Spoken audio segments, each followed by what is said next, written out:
In today's video I want to talk to you about maintenance, okay? Maintenance tasks, although it may not seem like it, are daily, weekly and monthly, okay? Why is it necessary to do maintenance, or why is it so important to do aquarium maintenance? Well, it is simply to guarantee the health and well-being of the fish and plants inside. Well, if you want to know how to do maintenance, I will explain it to you now, okay? Let's start with the tasks that must be done daily, okay? Number 1 would be feeding the fish. Feed the fish once or twice a day and only what they can eat in 1 or 2 minutes, okay? Anything beyond that, any food that is hidden among the plants or that simply stays at the bottom without being eaten, must be removed using a siphon, okay? It is very important because if not, this food will start to degrade and create toxic substances in the aquarium. Check every day that the fish are in good condition and that there is nothing strange. For example, I do this once a day. As soon as I get home from work, the first thing I do is put my things down and check all the aquariums, okay? So, we simply check that all the fish are there. We can count them if there are only a few. We check that they are not damaged in any way, that their fins are fine, and that they do not have any type of disease or anything strange like that. We also check that the plants are fine, that there is nothing strange, and that's it. If we detect something, we act accordingly. It is also very important to check the filter and the heater. Regarding the filter, it is very simple. We check the water inlet of the filter to make sure it is not obstructed by, for example, the remains of leaves or plants. And then we can also check the filter outlet, that the flow rate is correct, that it is the same as always, and that there are no problems. As for the heater, we must also check that it is working properly. To do this, we will go to the thermometer and verify that it is at the temperature that we have set. And finally, in terms of daily tasks, it is very important to check the water level in the aquarium. If we see that there has been a lot of evaporation, it is very simple. We simply top up with distilled water or osmosis water. Why? Why not use tap water? Well, because distilled water is pure water. It does not contain any type of salt, and so we do not modify the values of the aquarium water. Okay, now that you know what the daily tasks are, let's move on to the weekly ones. At least once a week you should change the water, okay? This water change is usually said to be between 25 and 30% of the total volume of water in the aquarium. Even so, it is a guideline, because each aquarium is different and each aquarium requires certain care. And as I say, this is just a reference guide, but it is still the one I use, okay? To do water changes, a siphon is used, such as this one here. In this case, it is a medium-sized siphon, which works perfectly for a 100L aquarium, okay? Look more or less at the size. Well, while you are changing the water, with the help of the siphon you should remove all the dirt that has remained between the gravel. Okay, siphoning is very easy. Look, you simply place the bell of the siphon here on the gravel itself and the dirt is removed.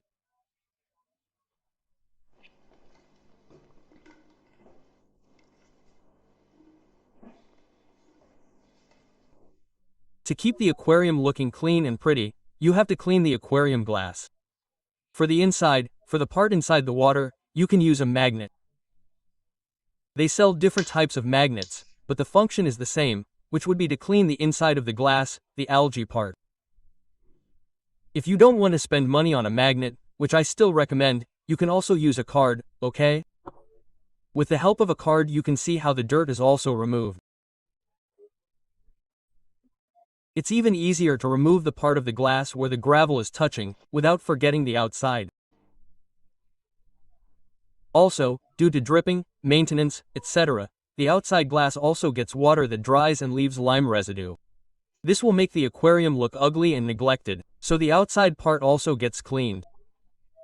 For example, you can take one of these diffusers, simply plug it into the front glass and wipe it with a cloth or whatever and it cleans.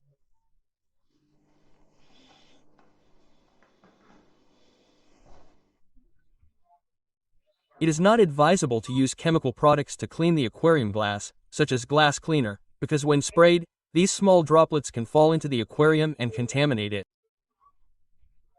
So, with a little water and a cloth, we remove any remaining limescale and I can assure you that the windows are clean. Finally, while we're at it, if we see that a plant has grown too much or even has a leaf that is wilted, it needs to be pruned, okay? For that, I recommend this type of scissors. They're special for leather farming and, as you can see, they have a slightly bent tip. That makes it easier to maneuver and prune the plants. It's not necessary to do it every week, every time you do maintenance, but you do need to keep the water parameters in the aquarium under control. So, once a week, every 2 weeks, or whenever you think it's necessary, perform a pH and hardness test at least to verify that the parameters are still correct for the inhabitants you have in the aquarium. Once you've finished the daily and weekly tasks, let's move on to the last step, the monthly tasks, although they don't necessarily have to be once a month. They can be spaced out over the months depending on each aquarium, as I always say. Okay? Once a month, we are going to clean the aquarium filter, okay? It is very important to clean the aquarium filter, especially the filter head, and leave it clean. The filter must always be cleaned, always with water from the aquarium itself, not tap water. Why? Because it contains chlorine and chlorine will kill the bacteria that help keep our ecosystem stable.